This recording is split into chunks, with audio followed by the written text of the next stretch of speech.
শখের বসে একটা মরিয়ম খেজুর গাছ লাগাইছি, আপনারা দেখেন, যেটা আরবে হয় আর কি। আরো হয়েছে। আসসালামু আলাইকুম রহমতুল্লাহ, সবাই কেমন আছেন? আশা করি ভালো আছেন। আলহামদুলিল্লাহ, আমিও ভালো আছি।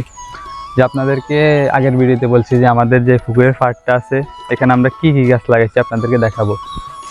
তো চলেন আপনাদেরকে দেখাই। প্রথমে আমি একটা লেবু গাছ লাগাইছি এখানে। এই লেবু গাছ এখনো লেবু ধরে নাই। তারপরে আসেন, এদিকে আসেন। এটা হচ্ছে হিমসাগর আম গাছ। এটাতে এবারও ধরছে, কিন্তু আমাদের এদিকে যে ঝড় বৃষ্টি হয়েছে এর কারণে টিকে নাই, আমগুলা সব ঝরে গেছে।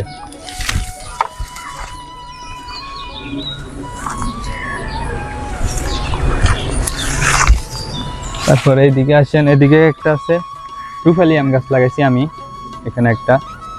এটা এই বছরের আম গাছ, কিন্তু মাশাআল্লাহ দিলে এখানে ফলন হয়েছে, আপনারা দেখতে পাচ্ছেন।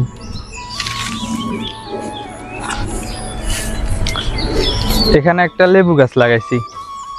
লেবু গাছ এটা ওইটার সাথেই, প্রথম যেটা দেখাইছি ওইটার সাথে লেবু গাছ, কিন্তু এটাতে ফলন হয়েছে, ওইটাতে হয় নাই।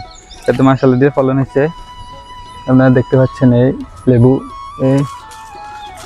লেবু আছে এটার ভিতরে, এদিকেও আছে, এদিকেও আছে লেবু।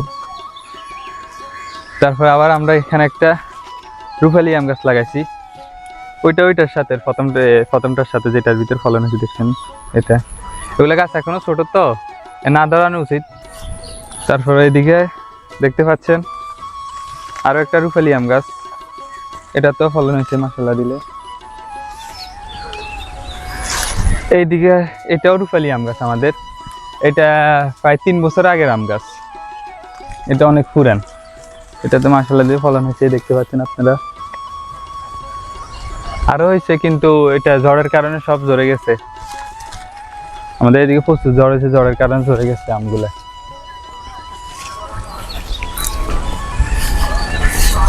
এই গাছ যেটা দেখতে পাচ্ছেন, এটা সবার আগের আম গাছ। এটার ভিতরে এবারে এত পরিমাণ বলে আসছে, আমরা ভাবছি পুরো আম গাছে আম ধরবে, বাট তারপরেও ধরছে, কিন্তু ঝড়ের কারণে সবগুলা ঝরে গেছে। কিন্তু আবার বইল অনুপাতে আম ধরে নাই। আমার কাছে ফিক আছে একটা, বইলের ফিক, আমি আপনাদেরকে দেখাবো। এটার ভিতরে সর্বোপরি 2টা আম টিকছে মাত্র। এই একটা আম টিকছে, আর এই একটা আম টিকছে। কিন্তু এদিকে দেখতে পাচ্ছেন এইগুলাতে সব আম ছিল, এই সবগুলা আম ঝরে গেছে। এগুলাতে আম ছিল, সবগুলাতে সব আম ঝরে গেছে।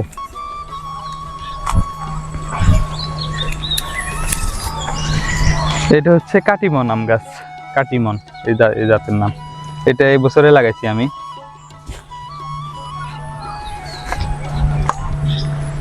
এটা আবার হিমসাগর, এগুলো এই বছরের।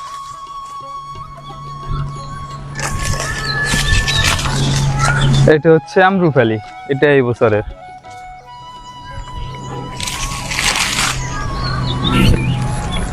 এটা হচ্ছে আমরুফালি। এখানে আমি শখের বসে একটা মরিয়ম খেজুর গাছ লাগাইছি, আপনারা দেখেন, যেটা আরবে হয় আর কি। এখানে বাংলাদেশে লাগাইছি, যার থেকে আনছি সে বলছে হবে। এখন বাকিটা আল্লাহ ভরসা। শখের বসে লাগাইছি আর কি, জানি না হবে কিনা, তারপরে দেখি কি হয়। এখানে আরেকটা গাছ আছে, এটা হচ্ছে সূর্যমুখী। সূর্যমুখী কেন বলা হয়তো আপনারা বুঝতে পারবেন, যে এই আমগুলা যে লাল লাল সূর্যের কালার, এর আমগুলাই। এটা এই বছরের আম গাছ।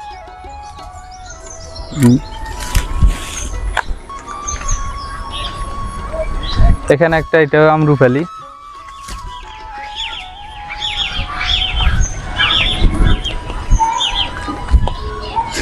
এখানে একটা লিচু গাছ লাগাইছি, লিচু গাছ। এটা হচ্ছে গত বছরের লিচু গাছ এটা। তো এখানে দেখতে পাচ্ছেন, এটা কয়দিন আগে লাগাইছি, কিছুদিন আগে, প্রায় 2 মাস আগে লাগাইছি এই গাছটা।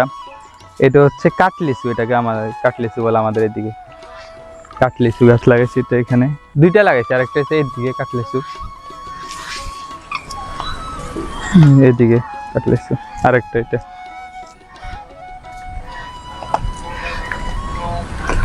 আর এখানে হচ্ছে লেবু গাছ, এটা গত বছরের লেবু গাছ। বন্যা হওয়ার পর এটা মারা গেছে, এখন যে গাছটা উঠছে এটা কিন্তু কলবের গাছ না, আমরা কলবের গাছ লাগাচ্ছি, এটা হচ্ছে কলবের নিচ থেকে চারা উঠছে এই গাছটা। এখন এটাতে লেবু ধরবে, বাট সময় লাগবে, হয়তো 4-5 বছরও সময় লাগতে পারে, কারণ এটা কলবের গাছ না, এটা ওই কলব করছে যে নিচ থেকে উঠছে চারাটা। কিন্তু এটা আবার কলবের গাছ, এটা একসাথে লাগাইছি কিন্তু এটা মারা যায় নাই, বন্যার সময় এটা মারা গেছে। গতবার আমাদের এদিকে বন্যা হয়েছে, 25-এর বন্যা 24-এও হয়েছে, 24-এ বেশি হয়েছে। এটাতে ফুল আসছে, আপনারা দেখতে পারবেন, এই ফুল আসতেছে, একবার ধরছে এটার ভিতরে, এখন ফুল আসতেছে। তো এটাই আমাদের পুকুরের পাড়ের যে গাছগুলো আছে সবগুলো আপনাদেরকে দেখাইছি। তো কেমন লাগলো আমাদের এই পুকুরের পাড়টা কমেন্ট করে জানাবেন। আজকের মতো এই পর্যন্তই, সবাই ভালো থাকবেন, সুস্থ থাকবেন, আর আমাদের জন্য দোয়া করবেন। দেখা হবে অন্য কোনো সময় অন্য কোনো ভিডিওতে। আসসালামু আলাইকুম রহমতুল্লাহ।